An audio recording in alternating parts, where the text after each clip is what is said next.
Thank you, Lord. Alam nyo ba ang ibig sabihin ng pogi? Presence of God inside. So, Pasko na. Pakitanong nga yung katabi mo, ready na ba yung regalo ko?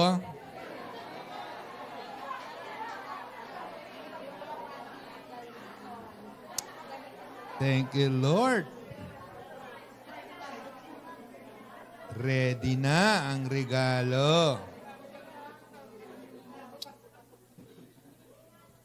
Kung ikaw ang pinakamayaman, dami mong pera, naniniwala ba kayo yung katabi nyo maraming pera yan? Yes. If you are the richest person in the world, and would you believe the person's, ayan, may nag-interpret na. At ano kaya, bilang napakayamang tao, ang mairirigalo mo sa pinakamamahal mong tao? Sa pinakamamahal mo, maaaring siya ay asawa mo, maaaring siya ay anak mo, kapatid. Ano sa tingin nyo ang pinakamagandang maireregalo mo doon sa iyong pinakamamahal?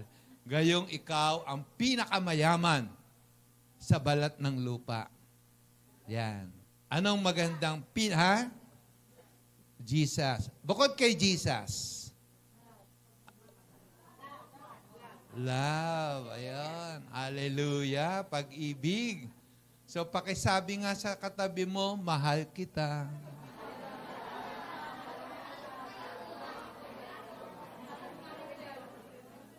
At tama naman si Ate Angelo eh. Ang pinaka-best na maireregalo mo ay si Jesus. Kasi lahat naman ng regalo maluluma. Alam ko, iba sa inyo, may bagong cellphone, nakatanggap na ng regalo, bagong rubber shoes, bagong damit. Pero pagkalipas ng ilang linggo, ilang buwan, maluluma din yan, di ba? Pero si Jesus, hindi naluluma. Kaya ang pinaka-the best na regalo na maibibigay mo sa tunay mong minamahal ay magkaroon siya ng buhay na wala hanggan sa pamamagitan ng Panginoong Hesukristo. Kaya kung meron ka pang mahal sa buhay, hindi mo pa na ibibigay si Jesus, malapit na magpasko, lapitan mo na siya at i-offer mo si Jesus. Amen? Bakit ba may Pasko? Ayan ang tanong. Bakit may Pasko? Ilang Pasko na ang nagdaan sa buhay mo? How many Christmas season that have passed in your life? That have come to pass in your life? Kung ilang taong ka na, tulad ko, 40 years old.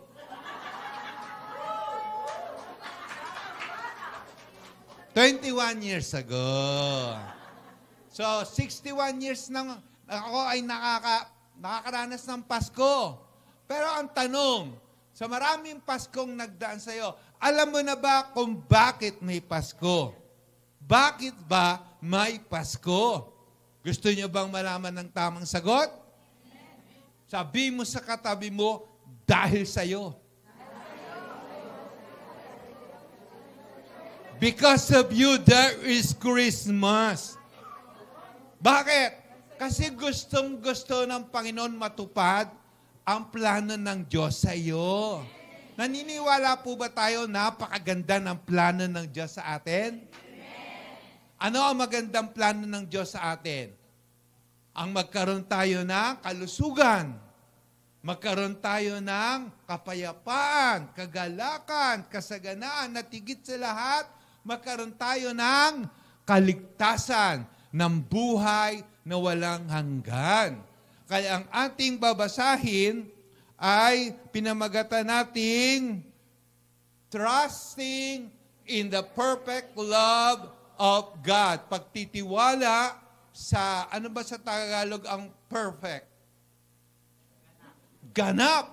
Wala kang maipipintas. Wala kang masasabi. Ito ay perfect na pag-ibig ng Diyos. At ito ay John 3:16. Tayo po tayo. Basahin po natin. 1, 2, 3.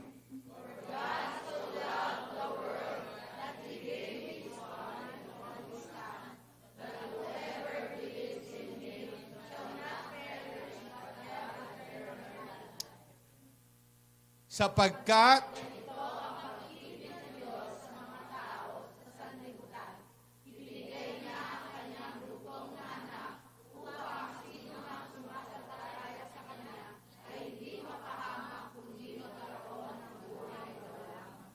Yes, Lord. Salamat po.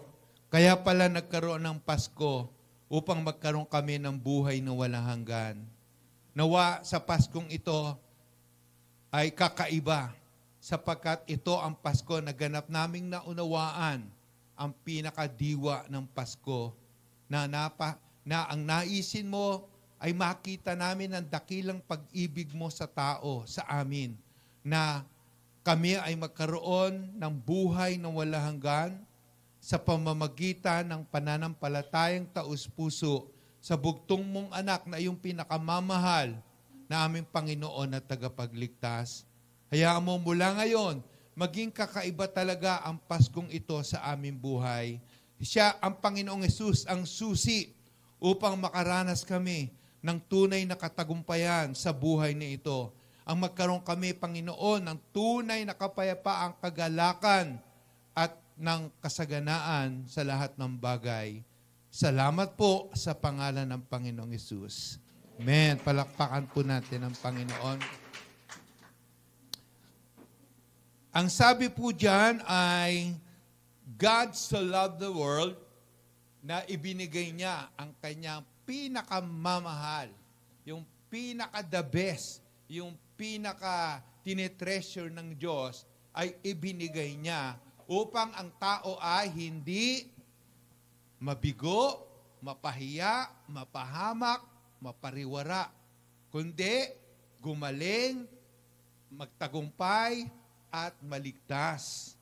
Makikita natin dito kung gaano kalaki ang puso ng ating Diyos, kung gaano katindi ng mahal. Bakit ako minsan, kayo ba natatanong nyo, bakit ba mahal na mahal tayo ng Diyos?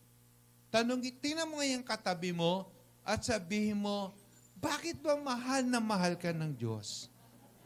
Anong meron ka? What do you have that God loves us so much? Mabait ka ba? Sino ba dito mabait? Sino naman dito matigas ang ulo? Sino naman dito ang mapagpakumbaba? Yan. Sino dito ang mayabang? Pero alam nyo ba, kahit ano pa tayo, kahit sino pa tayo, mahal na mahal tayo ng Diyos na buhay. At lahat tayo gusto ng Diyos na maligtas at dito pa lang sa lupa, maranasan na natin ang langit. Naniniwala ba kayo, dito pa lang sa lupa, mararanasan mo na ang langit. We don't need to die to experience heaven. Dito pa lang, mararanasan na natin ang tunay na kahulugan na kung ano ba yung masayang-masaya. Naranasan niyo na bang maging masayang-masaya? Baka naman kaya lang natin mararanasang masayang-masaya pag may bago tayong damit. Paano kung wala kang bago? Magiging masayang-masaya ka pa rin ba? Paano magiging masayang-masaya ka pa rin ba kung kung wala kang pera? Baka madaling maging masaya pag maraming pera. Saya-saya ko. Woo! Bakit? Dami kong pera. Paano kung wala kang pera, magiging masayang-masaya ka pa rin ba? Mga kapatid, ang tunay na kagalakan, hindi dahil sa kung ano ang meron ka sa bulsa. Ang tunay na kagalakan, alam na alam mong mahal na mahal ka ng Diyos na buhay. At hindi ka niya iiwan at pababayaan. Na kahit anong pinagdadaanan mo, alam na alam mo dahil kasama mo ang Diyos, hindi ka mabibigo, hindi ka mapapaya. Alam niyo mga kapatid, sa mundong ito, wag ka na magtataka kung maraming nangyayari sa'yo na hindi mo naiintindihan. Na to the point na pwede kang panghinaan ng loob. Na ginagawa mo na ang mabuti, may time ginagawa mo na ang masama. Ginagawa mo na ang lahat, pero parang hindi pa rin nangyayari yung mga gusto mong mangyari. Sa halip, baliktad pa ang nangyayari. Katulad ng kwento nila, Kuya Bo, special day, pupunta sila sa embassy para sa interview. At nung ini-start na yung van, ano Kuya ba nangyari? Parang may kakaibang tunog.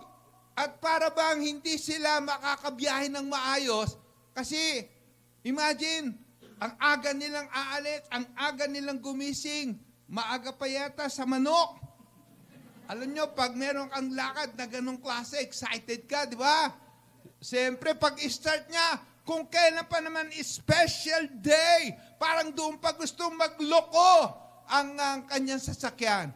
Pero ano naging reaksyon niya? Nagreklamo ba si Kuya Bon? Nagmaktol ba sila Ate Carmela? Hindi! Tumingin sila sa Diyos na buhay na siyang may kontrol ng lahat ng bagay at nakarating sila ng maayos. Mga kapatid, may mga bagay-bagay na kung minsan di natin alam kung kailan inaasahan mo magiging maayos ang lahat, doon pa naman nagiging magulo. Kung kailan ka nagmamamadali dahil meron kang schedule sa eroplano. Doon naman na-plot yung sasakyan na maghahatid sa iyo sa eroplano. Doon naman tinanghali ka ng gising. Nag-set ka ng alas 4, nagising ka naman ng alas 6. 2 oras kang na-late. Yung pala, niloob ng Panginoon na matanghali kang magising. Kasi pala yung eroplano ay kasama sa 911. E di kung nagkataon na 911 ka na. Nagmamadali ka. Pagdating mo sa estasyon, nakaalis na yung bus. Ay yung palang bus na hold up. E di nakuha pa ngayon ng cellphone mo.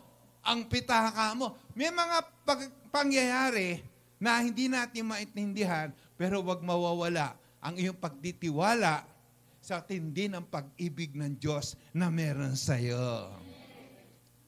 Mga kapatid, ngayon po aalalahanin natin ang muling pagsilang ng ating Panginoon. Tuwing Christmas, ay wag kayong mabati ng Merry Xmas. Nakakatanggap ba kayo o kayo mismo nagsasabing Merry Xmas? Kayo ba bumabati kayo ng Merry Xmas? O may bumabati sa inyo ng Merry Xmas? Sa tingin nyo, bakit nangyari yun? Yung Chris inalis. Christmas. Yung Christ inekis, minark. Bakit? Kasi nagiging commercial na ang Christmas. At si Kristo, hindi na siya ang sentro. Ano na ang sentro ng Christmas ngayon? At sino na ang sentro pag Christmas? Si Santa Claus. Santa Claus. Ang essence sa Family Feud, di ba? At tinanong nga nag-survey, ano daw ang diwa ng Pasko? Si Santa Claus daw. Ang bida pag Christmas, walang iba kundi ang Panginoon. So, payag ba kayo? Babatiin kayo ng Merry Xmas? Payag ba kayo? Kayo babati ng Merry Xmas? Si Jacqueline, Merry Xmas. Birthday nga ni Lord eh. Tapos siya pa ang wala.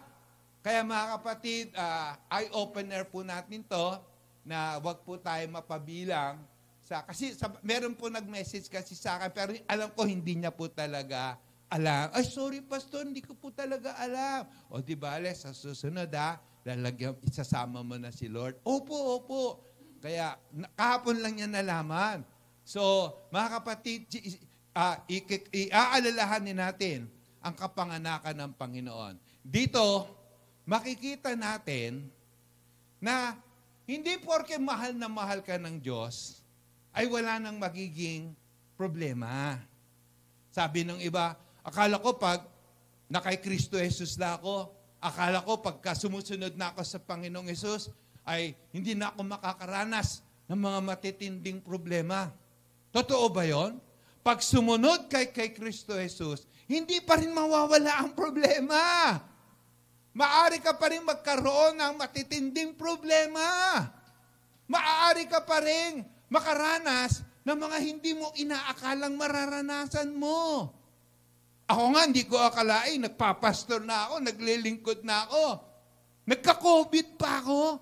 Panginoon, ba't ako nagka-COVID? Naglilingkod ako sa iyo, Lord. Hindi ko akalain na kami ni Cynthia, mawawalan kami ng 10,000. Kasi meron kaming hinire at nawalan. Mga kapatid, kahit na mahal ka ng Panginoong Yesus, hindi pa rin tayo exempted na magkaroon ng matitinding problema. Pero ang katotohanan, hindi ka na nag-iisa sa problema mo. Kasama mo na ang Diyos na buhay.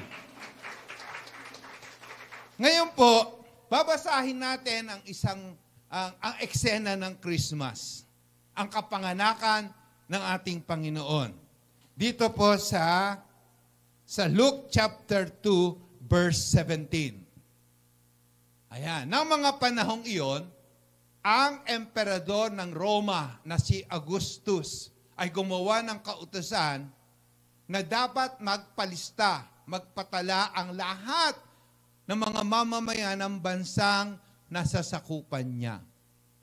Ito ang kauna-unahang census na naganap ng si Quirinius, ang gobernador sa lalawigan ng Syria. Kaya umuwi ang lahat ng tao sa sarili nilang bayan upang magpalista. Mula sa Nazareth na sakop ng Galilee, pumunta si Jose sa Bethlehem na sakop ng Judea, sa bayang sinilangan ni Haring David, dahil nagmula siya sa angkan ni David. Kasama niya sa pagpapalista ang magiging asawa niyang si Maria. Pag sinabing magiging, anong ibig sabihin yan? Sa English ay fiancé. Ibig sabihin, hindi pa sila officially kasal dahil magiging asawa pa lang. Engaged. Tama, Kuya. Si Kuya Nak, na noon ay malapit ng magiging, pero manganganak. Kung halimbawa, nag-usap kami ni Mama Cynthia na magpapakasal, tinanong ko siya, mahal mo ba talaga ako, Mama Cynthia? Of course. At nalaman din niya, sinabi ko sa kanya, mahal na mahal kita. You're the first and the last. Then the day before nalaman ko, buntis siya. Kanino yan? Magtapat ka. Sino? Hindi ko alam, paggising ko, buntis na ako eh. Hindi ko talaga alam. Nung makalawa, wala pa to eh.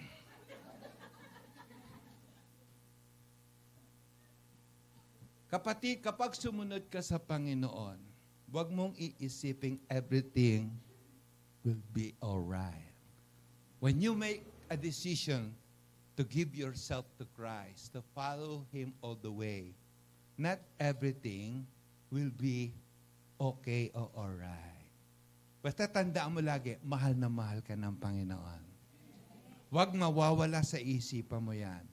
May nangyayari sa iyong maganda o pangit, mahal na mahal ka ng Panginoon. Kung mahal ako ng Panginoon, ba't ako nagka-cancer?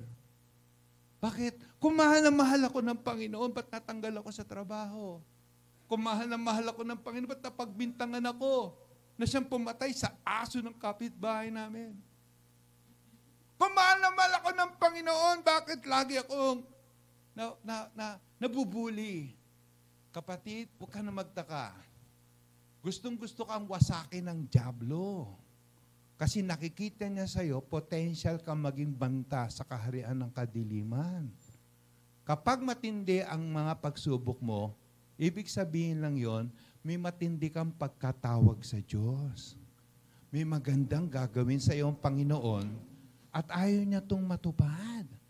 So huwag kang susuko, magpatuloy ka lang. Sapagkat ang Diyos naman ang may control. Imagine, malapit ng mga anak ang magiging asawa ni Joseph. At ito pa ha, nung nalaman ni Joseph na buntis ang kanya magiging asawa, balak niyang hiwalayan ng lihim, secret, para hindi mapahiya si Maria. Kasi kapag yun ay ginawa niya, hihiwalayan ko yan! O bakit naman Joseph? Bait-bait naman ni ang niya, hin niya. Sapagkat gumawa siya ng kataksilan. Hiwalayan ko yan! Hindi niya ginawa yan. Bakit? Kasi si Joseph, totoong tao na may takot talaga sa Diyos. Concerned pa rin siya, kahit ginawa siya ng ganon, hindi nawala yung paggalang niya. Kaya nga napili rin siyang maging earthly father Kasi may nakikitang katangian kay Joseph. Sa halip na gawin niya yung publicly, sa sarili niya, tahimik niyang hihiwalayan si Maria. Pero alam niyo kung ano nangyari? Laging kikilos ang Diyos para matupad ang plano niya sa buhay natin. Alam niyo nangyari? Sa panaginip, sinabi ng anghel, ang dinadala ni Maria ay anak ng Diyos sa pamamagitan ng kapangyarihan ng banal na Espiritu. Sapagkat ang isisilang niya ay tagapagligtas. Panginoon na magdadala ng kaligtasan, kapayapaan, kasaganaan, kagalingan sa lahat ng tao. Magkakaroon ng kapayapaan at kagalakan sa mundo na napagharian ng kadiliman dahil sa makalupitan ng dyablo na gustong wasakin ang tao. Tao na ginawa ng Diyos sa kanyang wangis. Hindi niya mawasak ang Diyos na buhay, kaya ang wawasakin niya yung kanyang kawangis. Hino mo yung katabi mo. Yan ang kawangis ng Diyos. Let us make man according to our image. Sa lahat na nilikha ng Diyos, ang tao lang ang hiningahan niya. Lahat sinabi niya ganito, ganyan, at sa putik at sa pero ang tao lang ang hiningahan niya. At ang tao lang ang binigyan niya ng karapatang mamahala, mga siwa. Ang tao lang ang talagang binigyan niya ng magkaroon ng intimacy.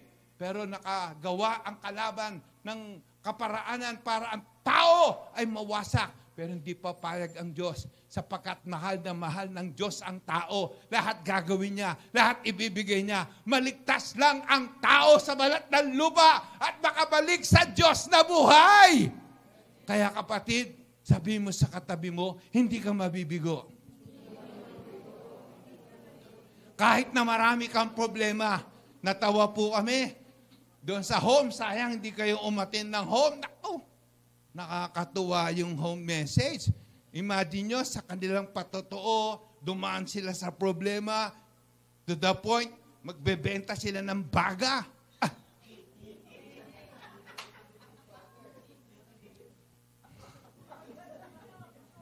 Ha? Ate, ano ba yung narinig ko, ate, neneng? Baga ba yung ibebentahan mo? Hindi pala baga, kasi parang naninig ko baga. Total, 2 baga, may isa pa. Kidney pala. Pero hindi biro, maraming mga tao nagbebenta ng kidney. Pakitanong nga yung katabi mo, ilan ang kidney mo?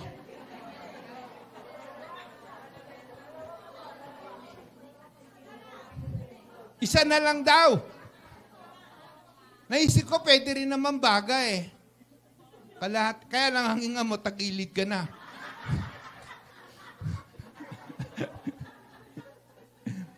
So, Kahit dumadaan ka sa kahigpitan ng buhay, huwag ka susuko.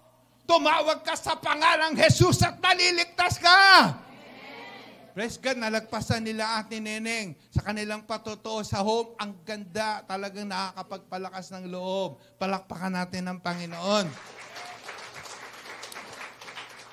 At eto na nga, hindi nga hiniwalayan ni Joseph, nangusap ang Diyos sa pamamagitan ng anghel at ipinagpatuloy niya ang kanyang kapasyahan na mahalin si Maria. Okay? Si Joseph na nagmamahal sa Diyos, sumusunod sa kautusan, napasuot sa ganitong sitwasyon. Di ba? Napasuot siya. Tama ba itong napasukan ko sitwasyon? Nagmahal lang naman ako, ba't yung minahal ko buntis? Eto pa ha, nagkataon kung kailan manganganak. Kabuanan. Araw na lang, doon pa nag-release ng kautusan na lahat ng tao magpalista doon sa inyong lugar kung saan kayo pinanganak. Imagine ha, kabuanan, oras, isang buntis alam nyo kung ilang milya ang lalakbayin? 120 miles, mahigit. Alam nyo ba kung gaano kalayo yon? Miles yun ha? Times 2, ilan yun? 240 kilometers. Yung mula dito hanggang Loton, ilang kilometro yan? 34 lang. Oh. Mula dito hanggang Loton, 34 kilometers lang yon. Ito, ilang kilometro to? 240? Buntis! Pwede niya sabihin, Joseph, ikaw na lang maglakbay. Dehins ko kaya.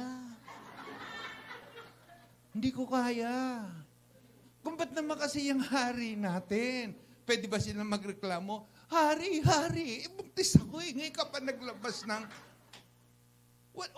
Wala kang magagawa. Habang nandito ka sa mundo, ang magbibigay lang sa'yo ng tagumpay ay matibay na pananalig na mahal ka ng Diyos na buhay at hindi ka niya iiwan. Kaya, ito pa. Sumumpong na, manganganak na. Maaring babasag na yung panubigan. Katok sila. Pwede ho kaming gumamit ng room, magbabayad kami. Wala na hong space. Fully loaded na ho kami dito. Maghanap na po kayo sa iba. So, katok na naman sila sa iba. Wala na rin po. Katok na naman sa iba. Wala na talaga. Wala na. Saan sila napunta? Lord, kung mahal mo ang bugtong mo, anak, may-ari ng langit at lupa. Mahal na mahal mo ang bugtong mo, anak. Mahal na mahal mo kami. Pwede sa palasyo. Pwede kang magpadala ng anghel at sabihin mo sa mga magagandang bahay, buksan niyo ang mga bahay niyo! Ipapanganak na ang anak ko! Kung hindi, pakikidlatin ko kayo! Magpapaulan ako ng apoy! Oh, ginawa ba ng Diyos Ama yun bilang pahayag ng kanyang pagmamahal? No! Kaya kapatid, kahit may mga pangit na nangyayari sa iyong buhay, huwag kang masisiraan ng loob. Kasama mo ang Diyos. Hindi porke wala kang pera, hindi na matutupad ang plano ng Diyos sa'yo. Hindi ka na makakapag-aral, makakapagpaayos ng bahay at makakabili ng mga pagkain at damit. Kahit wala ka, magkakaroon ka dahil sa matinding pag-ibig ng Diyos na buhay. Sa madaling salita, naipanganak. At tumantuwa sila. Uy, ang lusog ng baby mo. Uy, ang ganda ng baby mo. Congrats. Hindi nyo lang alam. Siguro kung magsasalita si Maria, naku, hindi nyo lang alam ang pinagdaanan ko. 100 kilometer, buntis. Walang magpatuloy sa amin. Tapos sasabihin yung kit-kit naman ng anak mo. Ha, kapatid? May mga kapatiran tayo, maaaring mapupuri natin sa kanilang nagiging katagumpayan at kalalagayan. Pero hindi natin alam ang mga pinagdaanan nila bago nila narating ang kalagayan na kung saan nakikita nating napagpala. Kapatid, dumadaan ka sa proseso ngayon, tuloy ka lang. Ang pag-ibig ng Diyos ay hindi ka lulubayan. Hindi ka tatantanan ng Diyos hanggang hindi natutupad yung plano ng Diyos sa buhay mo. Patuloy ka lang magsimba, patuloy ka lang manalangin, patuloy ka lang magtiwala. Tibayan mo ang iyong isip kaysa sa tibayan mo ang iyong damdamin. Your mind must be stronger than your feeling. Your mind must be stronger in the faith that God loves you so much. Ang sabi sa pag-ibig, the love of God is perfect. Sabihin niyo, perfect. Ganap ang pag-ibig ng Diyos. Hindi porke perfect yung nangyayari sa'yo, ay pwede mo na sabihin hindi perfect. No! Kaya may mga pagkakataong kailangan mangyari sa atin ang mga negatibong bagay. Ang mga parang maling mga bagay na nagaganap sa ating buhay para maranasan natin ang tunay na kabutihan, ang tamang plano ng Diyos sa atin. Sa madaling salita, nagtagumpay na isilang ang ating Panginoon at tagapagligtas. At ngayon, ang lahat ng sasampalataya, hindi mapapahamak, kundi magkakaroon ng buhay na walang hanggan. Palakpakan natin ang Panginoon. Naisilang ang ating Panginoon. At ang susunod na verse natin, Hebrews chapter 10. Kaya huwag kayong mawalan ng pananalig sa Diyos. Dahil may malaking gantimpala. Sabihin nyo, malaking gantimpala. Naniniwala ba kayo may malaking gantimpala ang bawat isa sa atin? Nakalaan. Nakalaan na, nakaready na. Kailangan nyo magtiis. Ayan. Kailangan nating magtiis para masunod ang kalooban ng Diyos at matanggap nyo ang ipinangako niya. Mga kapatid, meron pong akong nakakwentuhang kapatid. Si Marisa ang pangalan niya. Dati sa main siya umaattend, ngayon nasa Naik na sila. At wala siyang hangad kundi ang maligtas ang kanyang asawa. Mahal po ba natin ang ating asawa at mga anak? Number 1 ba sila sa prayer natin? Mahal na mahal niya. To the point, lagi niyang ipinagpe-pray. Pero nagmamatigas ang kanyang asawa. At lagi na lang siyang nahihindian. Pero hindi siya tumigil. Dahil naniniwala siya, walang imposible sa Diyos na buhay. Patuloy siya nag-pray. At habang patuloy siya nagpe-pray at nananalig, bigla namang inatake ang asawa niya sa puso. At sinugod nila sa San Lazaro. Sa San Lazaro. San Lazaro sa Naik. At doon sa San Lazaro, nanalangin siya ng matindi, tumawag siya ng matindi, pero namatay ang asawa niya. Namatay. At bago mamatay, balak pa sana lagyan ng swero, yung tubo, support, life support. Pero, nung kinakausap siya, nung nurse, Mrs., lalagyan na po natin ng tubo. Huwag mo kong istorbohin, nagpe-pray ako sa Diyos na buhay. Huwag niyo siyang lagyan ng tubo, kasi pag nilagyan ng tubo, lalong mapapadali, di ba? Hirap na nga huminga eh. Tapos sasalpakan mo pa. Di lalo. Di sa madaling salita, parang ayaw niyang lagyan ng tubo. Pinapapirma siya ng waiver. Pero sabi niya, huwag niyo akong guluhin na nanalangin ako sa Diyos na buhay. Pinagpe-pray ko ang kaligtasan ng asawa ko. Alangin siya. Alam niyo, 20 minutes ang lumipas, muling nabuhay ang kanyang asawa. Yung heart beat, nagdiretso na. Dapat, biglang nagdiretso. 20 minutes. At yung kopya ng diagram na yon, kinuha niya. At pinakita niya kay Pastora Nora D. 20 minutes. At pagkatapos, alam niyo kung saan naganap yun? Sa San Lazaro. Alam niyo ba ibig sabihin ng Lazaro? Yung muling nabuhay, si Lazarus. Sa Bible, namatay si Lazarus, muling nabuhay. Doon nila sinugod, muling nabuhay yung kanyang asawa. Ngayon, o sige, dahil na-revive yung asawa niya, di ba, after 20 minutes, pray, sinugod naman sa nakalimutan ko yung isang, kasi doon daw sa San Lazaro, kulang ang gamit. Kailangan niyang magpatuloy para malalong makarecover. Sa Jose Reyes, hanggang napunta sila sa Divine Grace. Ay, napakamahal doon. Sobrang mahal. At alam niyo, sa madaling salita, 100,000 ang babayaran. Hallelujah.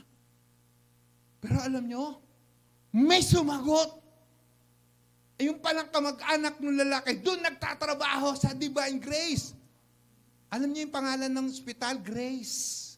Una, Lazaro. Sumunod, Grace. Biyaya. And there's more. Huwag pa kayong magulat. Salamat. Nangyari yun. Kasi pag uwi nila, may nagbigay sa kanila ng 30,000 pesos. Walang-wala sila nang sinugod sa ospital. Pero ito mga kapatid, naisugod sa Lazarus, namatay, 20 minutes, muling na-revive, dinala sa isang ospital sa 13, napunta sa Divine Grace, at libre, kamag-anak ng lalaki, yung isang staff doon, at sumagot. Tapos yung mga kapatid ng lalaki nag-ipon-ipon, nakakolekta ng 30, pambayad doon sa hospital, pero hindi na pinagbayad, at napunta sa kanila yung 30,000. Tumubo pa! Kapatid, walang talo sa pananampalataya sa pag-ibig ng Diyos na buhay. And there is more! Hallelujah. Yung tatay na to, na napakatigas ng ulo, sinlambot na ngayon ng mamon. Linggo-linggo, nangunguna pa sa pagsimba at pagpupuri sa Diyos na buhay. At nagbukas ng Bible study sa kanilang tahanan. And there is more. Pag sumunod ka sa Diyos, all these things. Yung kapatid na babae na Marisa na nakasaksi sa kabutihan at kadakilaan ng pag-ibig ng Diyos na buhay, na hindi rin mananampalataya, ngayon aktibo na rin mananampalataya ng ating Panginoong Jesus. Hallelujah. May mga bagay sa ating buhay hindi natin maintindihan ba't nangyayari. Akala natin katapusan na, akala natin wala ng pag-asa. Pero inalaw ng Panginoon yon para madala tayo sa dapat nating kalagayan. Hindi natin maintindihan, pero lagi mong iisipin, mahal na mahal tayo ng Panginoon. God is in control. Isinasaayos niya ang lahat para matupad ang plano. Si Joseph ay nabugbog, napagbintangan, nakulong, pero sa bandang huli, naging prime minister siya. Kailangan mangyari yun. Mga bagay na masakit sa'yo, mga bagay na hindi mo maintindihan, pero magtiwala ka sa pag-ibig ng Diyos na buhay. Sa bandang huli, nasa iyo ang halakhak at magpupuri at sasamba ka sa Diyos. Kaya sa huling verse natin, sa Panginoon ay buong puso kang magtiwala. Huwag kang manalig sa sarili mong pangunawa. Tayo pong lahat ay tumayo. At sasaliw ng tugtugin ang ating pangalawang worship song. Isuko mo sa Panginoon ang lahat ng mga kabigatan sa iyong puso. At palitan mo ng taus-pusong pagtitiwala sa isang katotohanan na ibinigay ng Diyos ang kanyang kaisa-isang anak na isinilang sa sabsaban. Ngunit ang sino magsasampalataya, maniniwala, magtitiwala. Hindi mapapahiya, hindi mabibigo, hindi mapapahamak. Hindi magkakaroon ng kagalingan, kalayaan, kalakasan, at buhay na And as we sing this song, lumapit tayo sa Diyos. Tumawag tayo sa Panginoon. Makakaranas tayo ng himala.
Kapatid,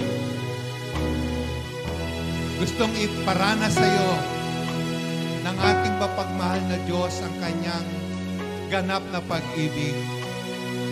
Tumawag ka sa pangalang Jesus at mapapatunayan mo na ikaw ay makakatanggap ng kagalingan, makakatanggap ka ng kasagutan sa iyong mga panalangin. Dahil ipaparamdam sa iyo ng Diyos ang kapayapaan, ang kagaanan sa mga pinagdadaanan mo ngayon. Para patunayan sa iyo, hindi ka nag-iisa sa iyong laban. Kasama mo ang makapangyarihang may-ari ng langit at lupa. At handa siyang ibigay at gawin ng lahat, maging ang kaisa-isang anak, para ikaw ay magtagumpay, para ikaw ay maging ganap sa kanyang pagkatawag. Huwag kang titingin sa kalakihan ng iyong sitwasyon, ng iyong problema. Tumingin ka sa kalakihan ng pag-ibig ng Diyos sa iyo. Isuko natin sa Panginoon ngayon. Panginoong Yesus, tumatawag po kami sa pangalan mo. Sapagkat sinabi ng Amang Diyos, tumawag. Ang sino mang tatawag sa pangalang Yesus ay maliligtas. Lord, iunat mo. Aming Diyos, iunat mo yung mapagpalang kamay. Abutin mo ang pangangailangan ng mga anak mong ito, O Diyos. Sa panahon na ito na inaalala namin ang dakila mo pag-ibig na ibinigay mo ang kaisa-isa mong anak na isinilang sa sabsaban dahil sa tindi ng pag-ibig mo sa amin. Abutin mo ang pangangailangan ng mga anak mong ito, Panginoon. Kung ito man ay karamdaman, alisin mo sa kanilang katawan. Receive the healing by faith. In the name of the Lord Jesus Christ. Lord, ito man ay kabigatan sa trabaho. Lord, maghimala ka. Bigyan mo ng tagumpay at kagaanan ngayon sa mga trabaho ang iyong mga anak na sumasampalataya. Receive the breakthrough. Receive the miracle, the answer to your prayer sa iyong trabaho, sa iyong negosyo. Right now, receive it in the name of the Lord Jesus. Maging kaligtasan ng aming mga pamilya. Maging Panginoong Hesus, kalagayang espiritual, pinansyal, physical sa aming pamilya. Bigyan mo, Panginoong Hesus, ng matinding himala, O God. Mapuno ng kapayapaan at kagalakan ng bawat pamilyang nire-represent ng anak ng Diyos ngayon. Buksan mo, masagana mong biyaya, maranasan sa pamilya, sa bawat pamilyang nandito ngayon. Ang matinding pag-ibig mo, O Diyos, biglang malagot ang mga gawa ng kadiliman, ang di pagkakaunawaan, ang kahirapan ng kabigatan. Putulin mo ang tanikalang ito. In the name of the Lord Jesus Christ, O God, receive it by faith. At Panginoon, sa pinansyal, sa material, bumuhos ka na masaganang biyaya, sapagkat nangako ka, sino masasampalataya ay makakaroon ng buhay, at buhay na may kasaganaan. Tinatanggap namin to. Maaring hindi pa namin nakikita, pero naniniwala na kami. Inaangkin na namin ito, O Diyos. At magkakaroon kami ng masaganang Pasko. Masaganang bagong taon, O God. Salamat, inaangkin namin ang lahat ng ito. By faith, in the name of the Lord Jesus Christ. And everybody say, God bless.